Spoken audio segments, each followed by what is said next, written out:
He stood alone on the fractured hull of an orbital graveyard, helmet cracked, suit bleeding atmosphere in slow, hissing sighs.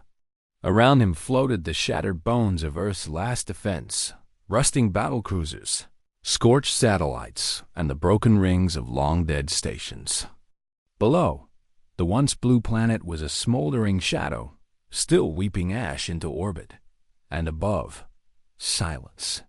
A silence that screamed of betrayal, extinction, and something deeper still, abandonment. His name was Kalen Drax, just 27. Earth Standard years old, born during the siege of Europa, raised aboard Exodus freighters that barely escaped Earth's first fall. He had never touched soil, never breathed air that wasn't recycled through carbon filters older than he was. And yet, he carried Earth in his bones like a hymn the stars had forgotten. The war was never declared. One day, humanity's colonies began to go dark. Then, the outer moons vanished from comms. And then Earth itself, 20 billion souls, silenced in less than a rotation.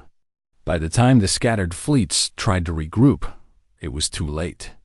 The Jatil Concordance, a cold and ancient alien empire, had declared the Sol system a contaminated zone. Their word for genocide was clinical, cleansing. But Kalen survived. He wasn't supposed to. He was a flight engineer aboard the Remnant Dawn, a courier ship barely armed, mostly forgotten. But when the Jatil fleet eclipsed Earth, Kalen was the one who rerouted power to launch the civilians, sacrificing their own engines to give others a chance. It hadn't worked. The escape pods were incinerated in the upper atmosphere like fireflies against a flamethrower. Everyone aboard the Dawn died, except him. For 7 days, he floated unconscious in low orbit, cocooned in a damaged escape shell, just outside the debris belt. He was the last known survivor of Earth's fall, the last human seen near Sol, and now, drifting through the carcass of a forgotten war, he was looking for something more than survival. He was looking for proof, because Kalen had seen something no one else had. In those final moments, just before Earth turned to fire, he saw them. Not the Jatil, something else. Something hidden behind the Jatil fleet. A sliver of impossible geometry, a ship made of obsidian light, watching as the last blue planet burned. It didn't fire. It didn't interfere. It just watched. And then it vanished. No logs recorded it. No transmissions detected it. No scans confirmed it. But Kalen remembered. And now, 2 years later, in a galaxy that believed Earth was a footnote, a dead myth, Kalen was ready to make them remember. But first, he needed proof. Real, undeniable memory core proof of what happened that day. He jacked into the scorched remains of Sentinel Station 6, Earth's old orbital defense command, one of the last relics not completely vaporized. The I-core was corrupted, drifting in vacuum. But its deep-buried black box might still hold what he needed. Final sensor data from the moment Earth died. If he could reach it. Alarms flickered inside his helmet, radiation spiking, oxygen low. He pressed deeper into the wreckage. Twisting corridors of carbonized alloy creaked under the pressure differential. Dead crew members floated, frozen, in agonized stasis, staring with eyeless sockets through fractured visors. He found the core chamber, or what was left of it. The data pod was half crushed, the memory lattice glowing faintly red. But it pulsed, still alive. He reached for it, hands trembling. Suddenly, the darkness lit up. A spotlight. Cold. Focused. Kalen froze. Out the shattered hull, through the skeletal ribs of the station, something moved in orbit. Blacker than space. Silent. Shaped like no ship he'd ever seen. It hovered, watching him, just like that day. Kalen's breath caught. His fingers closed around the memory core. The obsidian shape began to move. It had returned. Callan didn't move. His fingers still clutched the scorched memory core like it was sacred. Outside the hull breach, the obsidian ship loomed, motionless, silent, utterly alien. Not Jatil. Not anything humanity had catalogued in over 400 years of spacefaring. It was shaped like a blade sharpened by time and void. Its surface shimmered like frozen oil, warping the stars around it. No visible engines. No heat signature. No transmissions. Yet it hovered there, defying every known law, as if looking through him rather than at him. Callan's breathing quickened. "Suda I," he whispered. "Confirm visual contact. Unidentified vessel detected. Class: unknown. Nitrogen monoxide match in existing databases. Warning: biometric spike. Initiating stim response." A cool injection slid into his neck, stabilizers to calm his heart rate. But it wasn't fear he felt. Not yet. It was recognition. That ship? It was there during Earthfall. He remembered it hovering above the Jatil fleet, untouched by their weapons, untouched by reality itself. And now it was back, not attacking, not fleeing, just observing. Why? Callan tore his eyes away. He shoved the cracked data core into his chestport and engaged emergency boost thrusters, diving backward out of the wreck and into open drift. Radiation flared behind him as the station finally collapsed in on itself, fragments spinning in zero-G like ash in a vacuum fire. The black ship didn't pursue. It just rotated slightly, following, but then it vanished. Not in a burst, not with a sound. It blinked out of existence like a thought erased from memory. He was alone again. But not for long. Seconds later, the stars flickered, then bent, and from the void came the true monsters, a Jatil Rikon.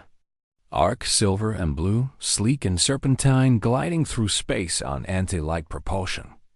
3 vessels, cutting towards Sentinel-6's remains like vultures to carrion. They tracked the signal. Callan cursed. His signal spikes from the data retrieval must have pinged their war net.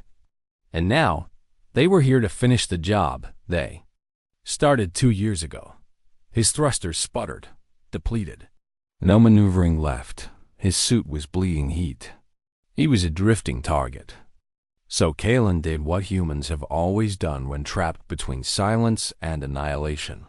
He screamed, not in fear, but fury.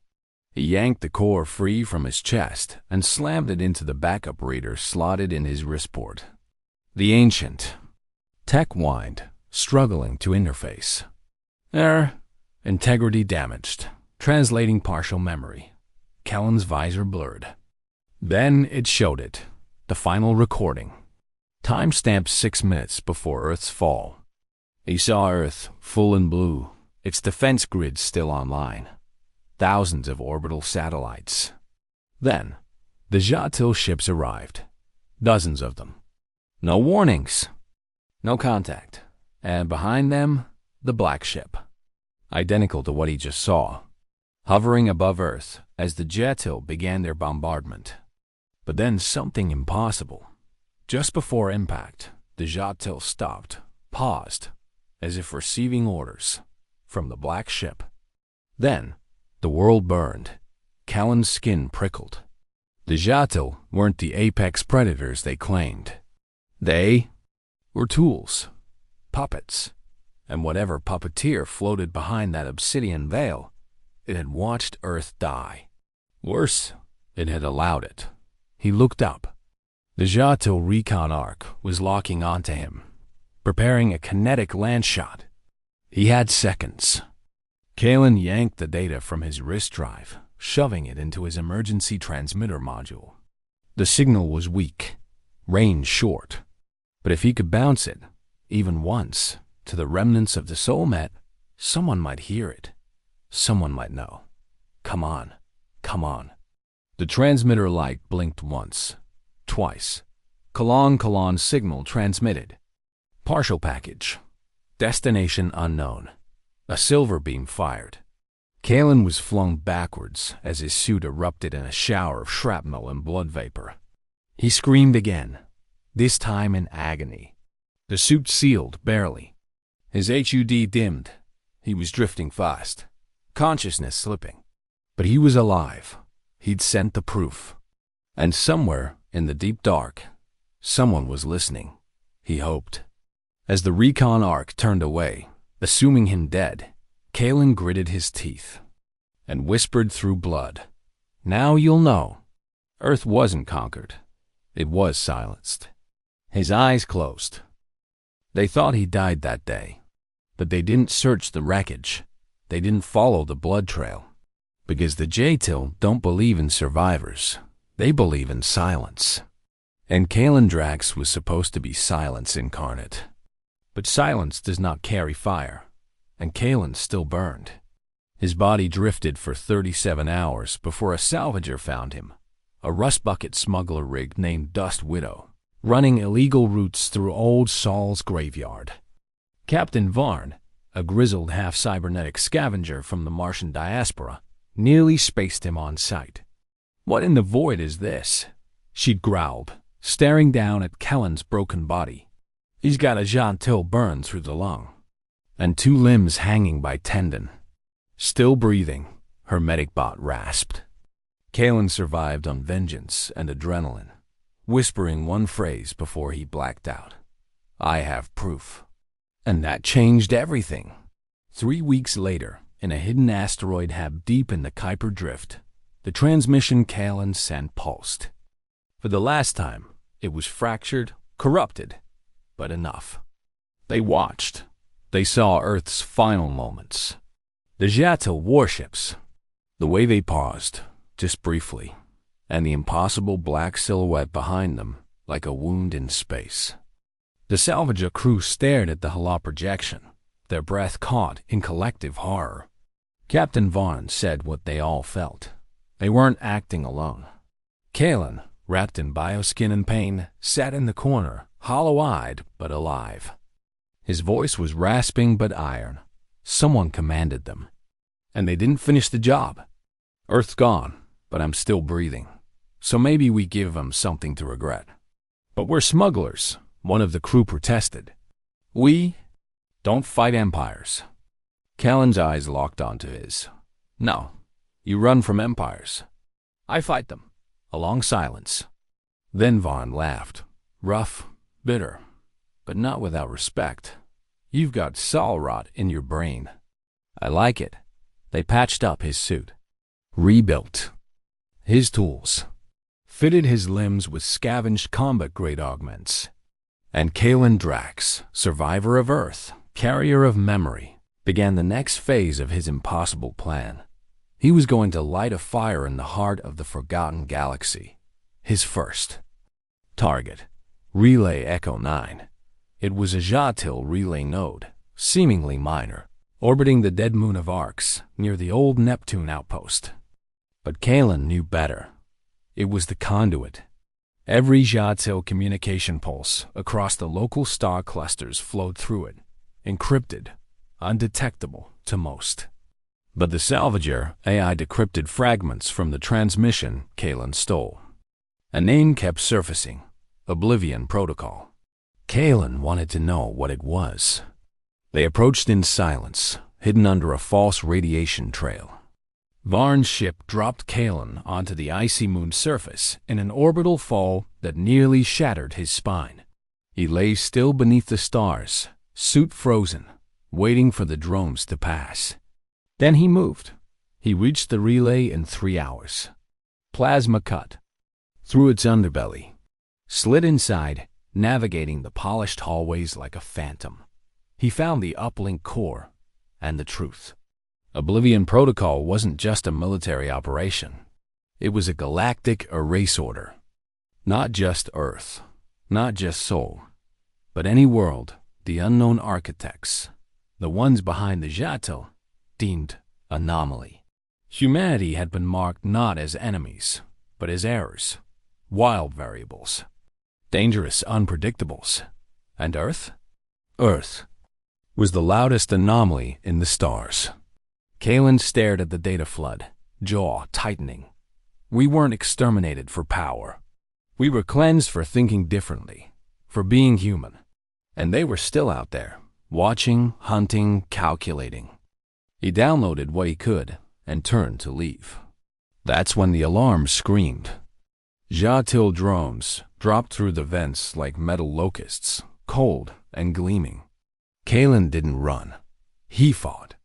His plasma blade roared to life. Blue fire. Against silver precision. He struck, ducked, burned, and bled, until the relay floor was soaked in machine oil and steam. Then, limping, he planted his charge. Vaughn's ship locked onto the beacon. Extraction initiated. Kalen triggered the detonator as he was pulled skyward. The relay exploded, and with it, the Jatil comms across 3 sectors fell silent. A whisper echoed in the stars. Humanity isn't extinct. We remember.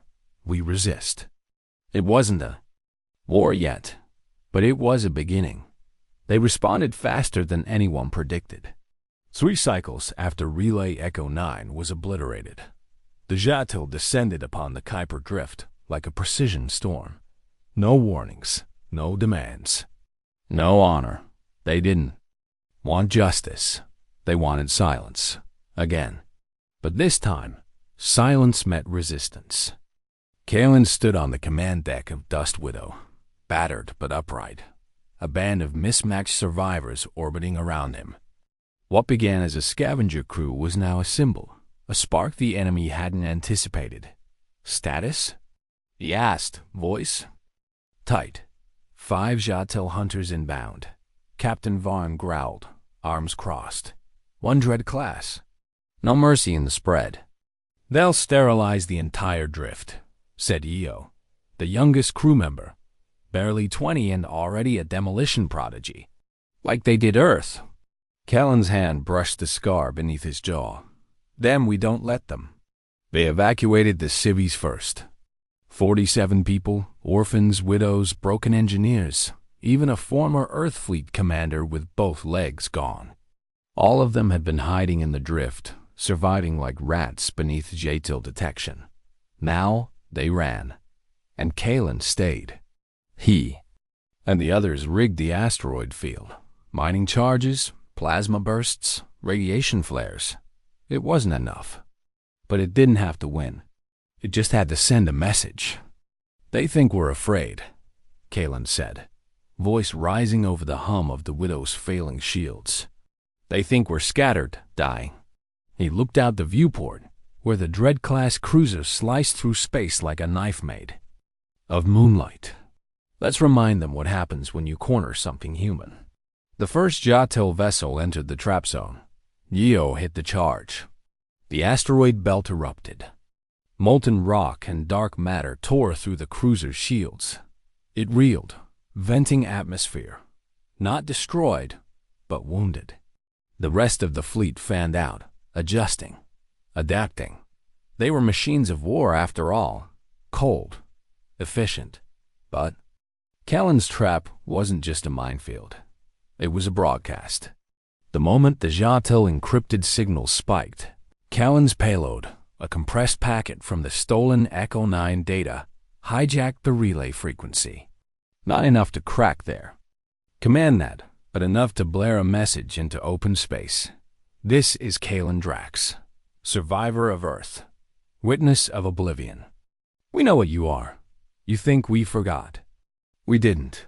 You erased the planet, but you left behind the worst mistake imaginable, a memory. Now we remember, and we will not go quietly. The message echoed across dozens of systems, pirate, bands, old colonies, even fringe listening posts long abandoned by central governance. A ghost transmission, laced with the dying frequency of Earth's old emergency beacon. It hit everyone who had ever bled red and called soul home. The Jatil didn't care. They burned the drift. Varn's ship was torn in half. Eo was last seen pushing Kalen into an escape hatch before the Widow exploded. She never made it out. Kalen drifted again, battered and burned, lungs shredded by depressurization. He was recovered by the Ardent Star, an old Earth Fleet relic turned refugee ship, helmeted by Commander Mila Voss. She was one of the last remaining tacticians from the Mars Line, a legend whispered about in shattered command circles.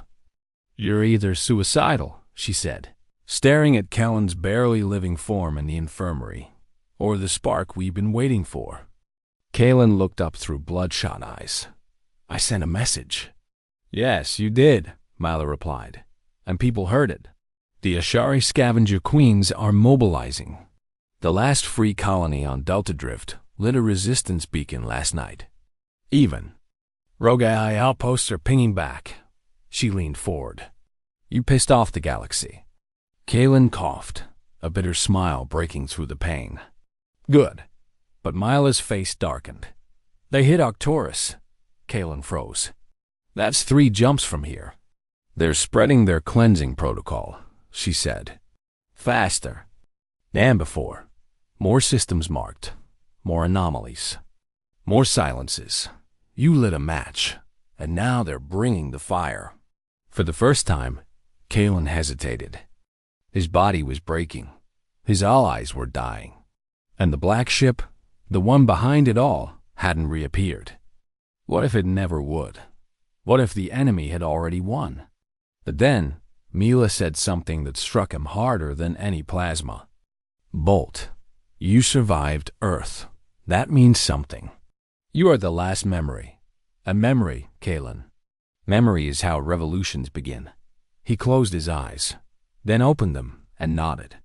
He wasn't just a survivor now. He was the story they couldn't erase, and he was ready to make the stars remember. The last signal from Delta Drift came as a scream, cut off mid-transmission by the hum of particle annihilation. They were cleansing again. Whole systems, silent. Kalen watched from the Ardent Star's war room, jaw clenched as holograms flickered and died, stars winking out like candles in a storm. Commander Malavas paced behind him, her synthetic leg clicking faintly against the metal floor. "They're accelerating," she said, "wiping out anything with even a trace of Earth blood, Earth culture. They've gone beyond conquest." Kalen didn't answer. He was staring at the star map and the blinking light at its edge. Not a cry for help. A signal. One Kalen had seen before. Encrypted in the same code embedded deep within Earth's last orbital memory core, and layered again inside the stolen data from Relay Echo 9. A pattern. A heartbeat. It came from the black ship, and had returned. He turned to Mila, voice hard. "Where's that signal coming from?" "Uncharted sector. Starless void. Nothing lives there." "Something does now." She met his eyes.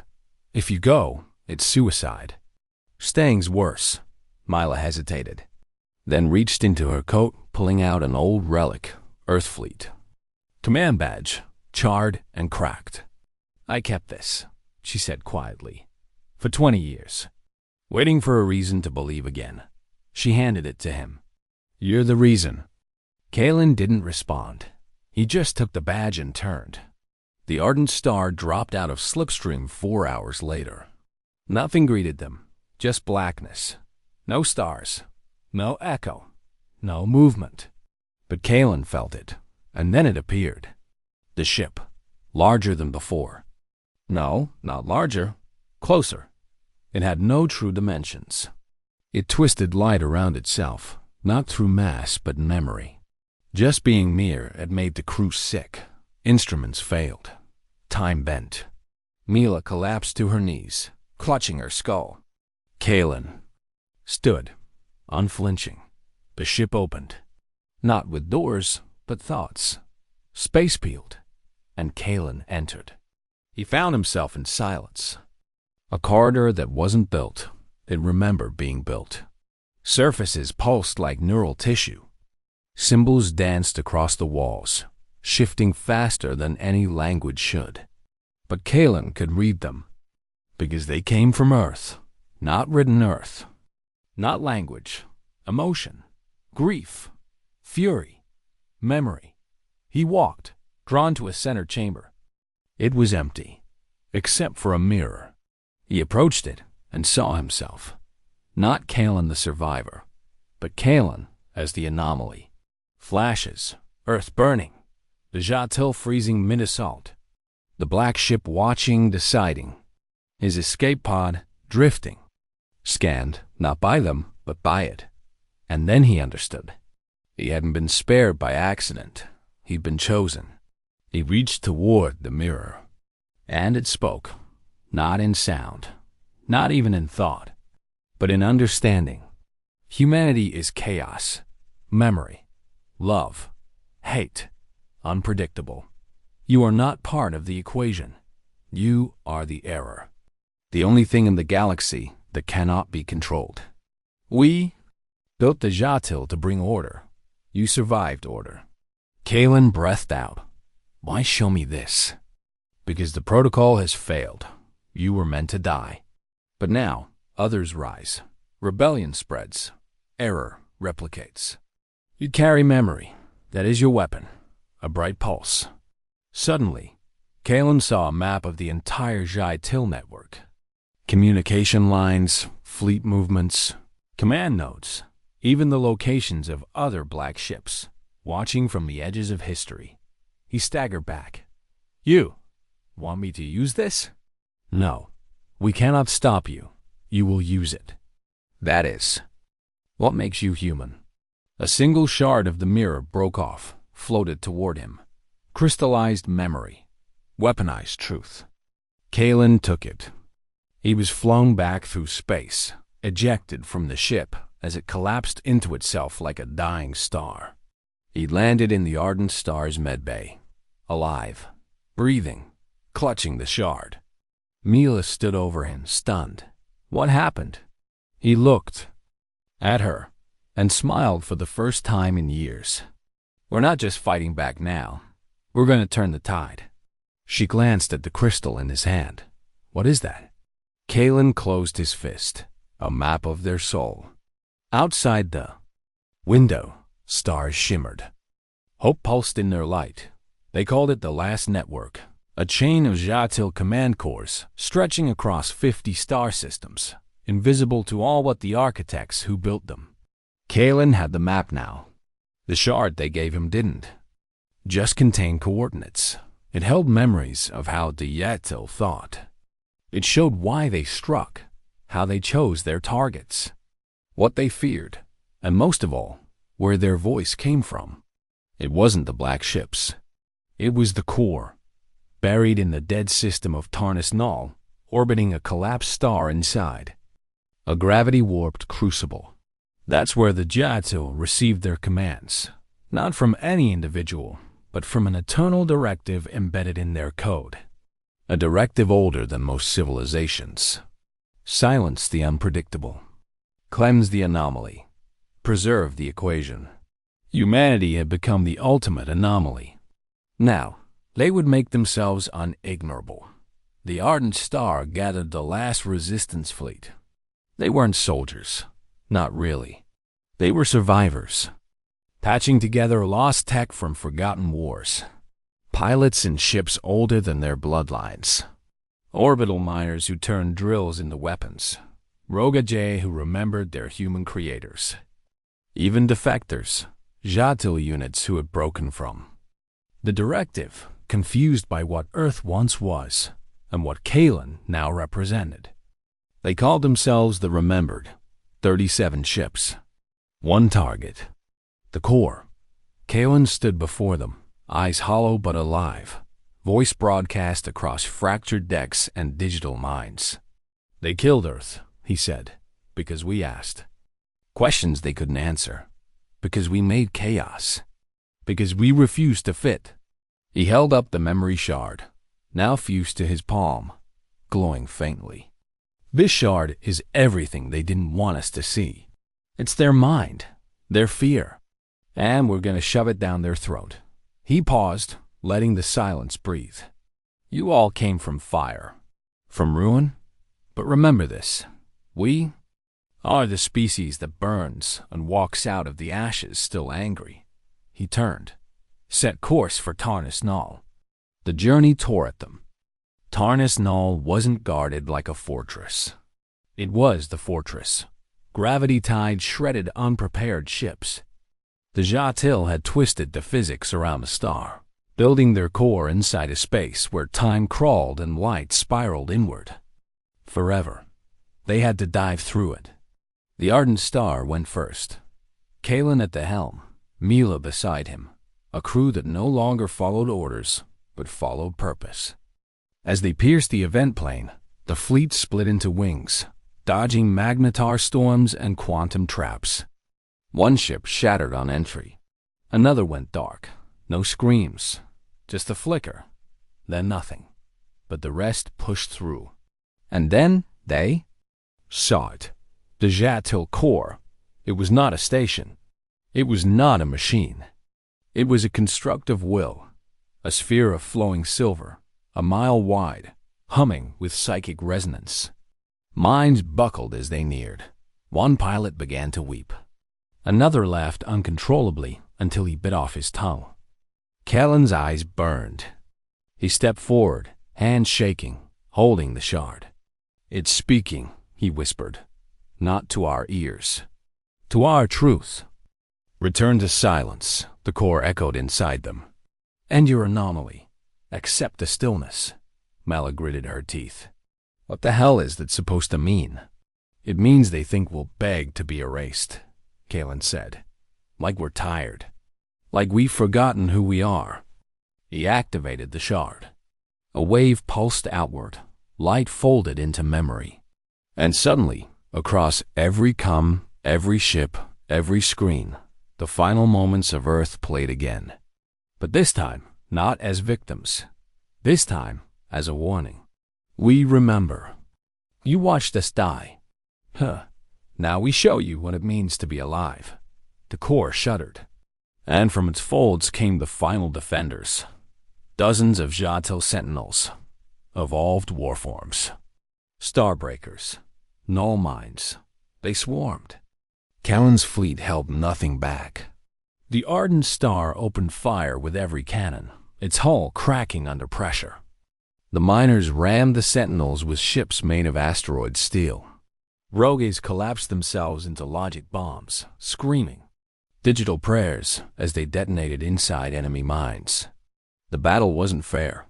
It wasn't meant to be. It was a funeral and a birth. Kalen dove through the fire, holding the shard like a blade, aiming the ardent star straight into the core's heart. "Do you know what humans do with silence?" He shouted into the void. He grinned. "We fill it." Then, impact. The ardent star slammed into the core, but it didn't shatter. The hull twisted, warped, and folded, not torn by impact, but invited inside, as if the core wanted Kalen, needed him. Mila screamed behind him as the crew began to disintegrate into light, absorbed by the sentient storm of order. But Kalen remained whole. He carried the one thing it could not digest. The shard. Inside the core was not a chamber or a network or a mind. It was a silence, endless and perfect, untouched by entropy or emotion. Planets could burn, galaxies collapse, but the directive here would never age. "You are error," the core said. "You bring noise. Your species is infection. You carry death, unchecked thought, memory beyond control." Callan's voice rang into the void, low and steady. "We carry life." The silence pushed against him, not with force, but with unbearable stillness. It wasn't trying to kill him. It was trying to erase the idea of him, the existence of defiance, of memory, of choice. He took a step forward. "No," he said, "not this time." The shard burned in his hand. Images burst from it like detonations. Earth as it was, teeming and flawed. Children playing in the ruins of a war. Lovers holding hands in radioactive snow. Soldiers dying for the hope of a signal. And above it all, the memory of a planet that never stopped fighting. "You cannot win," the core thundered. You have no fleet, no home, no species. You are alone. Kalen raised the shard, voice shaking, not with fear, but fury. I am every scream that didn't go silent. I am every mother who died holding her child. I am every human who looked at death and said, not today. He stabbed the shard into the core. The silence shattered. A roar erupted, not of sound, but of raw existence. Chaos, memory, color, pain, every contradiction humanity ever embodied poured into the core's perfect logic like poison. And the core began to break. It wasn't a system collapse. It was awakening. Because the core didn't understand grief or love, or that humans could carry both in the same heartbeat, that we could kill and create in the same breath. Callan's memories, his truth, infected it. The Jatil fleets across the galaxy faltered. Their signals warped, orders conflicted. Some stopped mid-fire. Others turned on their own. Entire worlds watched as the machines of silence hesitated for the first time in eons. Inside the core, Kalen fell to his knees, his veins lit with heat, his body fractured. But he didn't stop. You should have killed me, he whispered. You should have finished the job. He looked up and smiled through tears. You let me remember. And then, from across the void, he felt them. Earth. Not the place, the people. Memories flooded the breach in the core. Others, survivors, broken minds, dead signals still echoing in the dark. Mila's thoughts. Varn's final words. Yo's laugh before she died. Even old Earthfleet records, buried deep in forgotten satellites, burned into the core's memory channels like a virus of humanity. And in that moment, the core understood one thing it had never considered. You cannot silence what refuses to forget. It screamed. The core cracked, molten fissures ripping through its surface. Its perfect sphere twisted, folding inward, bleeding entropy. The laws it enforced began to collapse around it. Jatil code ruptured. Logic buckled. The core wasn't just dying. It was becoming human. Kalen fell, but not alone. Mila's voice came through, a desperate, static-laced whisper from the edge of the breach. Kalen, are you still there? His body was disintegrating. The shard had fused into him. His cells were burning. But his voice was calm.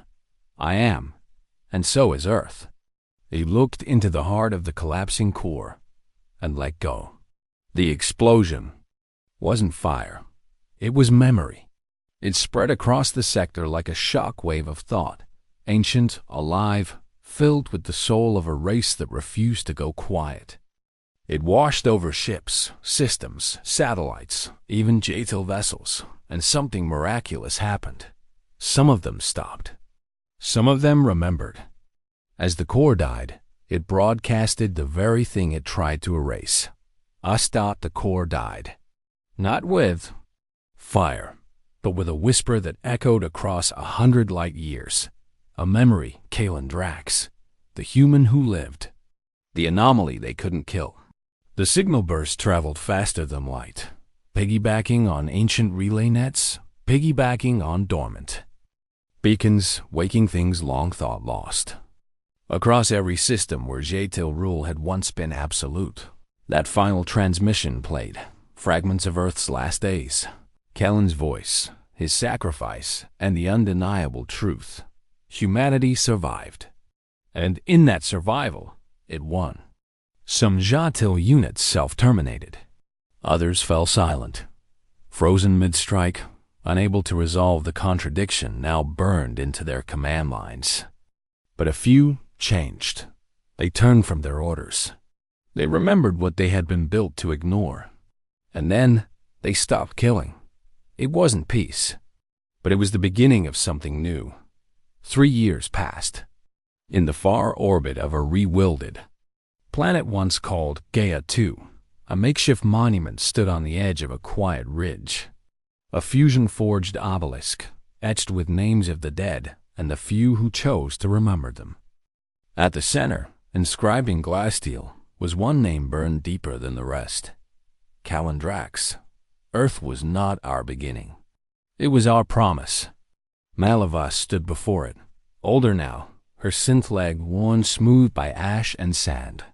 Around her, a few hundred humans, old Earth stock survivors, orphans, even former Jadil constructs, now walking beside them, lit candles in silence. Above them, the sky was full. No longer hunted, no longer erased. The species once marked for cleansing now thrived. Scattered, yes, but united by memory. Callan's last broadcast had become more than a war cry. It was a code, a creed. We are not anomalies. We are the proof that chaos carries truth. That love and fury belong in the same breath. That remembering is an act of war. Mila stepped forward, a small boy at her side, Yo's son, raised by the crew she once died saving. He tugged at her sleeve. Did he know he'd die? She looked up at the stars. No, she whispered. But he knew what would happen if no one tried. The boy stared at the obelisk. I want to try. Far away, beyond known space, in the collapsed ruins of what was once the core, a signal pulsed. Not from Earth, not from the fleet, but from the black ship. It still existed, changed. Inside, where once there had been only silence, there was. Now, memory. A recording. A whisper looped eternally in the dark. You should have finished the job. You let me remember. It played like a ghost, a reminder to whatever architect still lingered in the dark. A warning. Humanity was longer forgotten. In the outer colonies, resistance turned to rebuilding. The Ashari queens brokered peace with a Jatel sect that now called itself the Freed. They spoke of Callan's sacrifice as a catalyst, a virus of memory that taught even machines how to mourn. The remembered fleet scattered, but their story did not. Children told it in the dust of old warships. Elders carved it into walls. The name Calendrax became a flame, passed hand to hand, generation to generation. Not as a god, not as a hero, but as a human. Flawed, fierce, unforgettable. One last message from the ardent star's backup I recovered long after. The wreckage drifted into silence, was found. Unsent. File. Marked, if I fall. Callan's voice. If you're hearing this, I'm gone. That's okay. Because if you remember me, I never really left. Earth wasn't the end. Earth was the reason. So don't stop. Don't forget. And if they ever come again, make them regret everything. And so the galaxy changed. Not by super weapon, not by empire, but by one man's refusal to forget. One man's scream in the dark, and the memory it lit across the stars. That day, the galaxy learned what it means to be human. END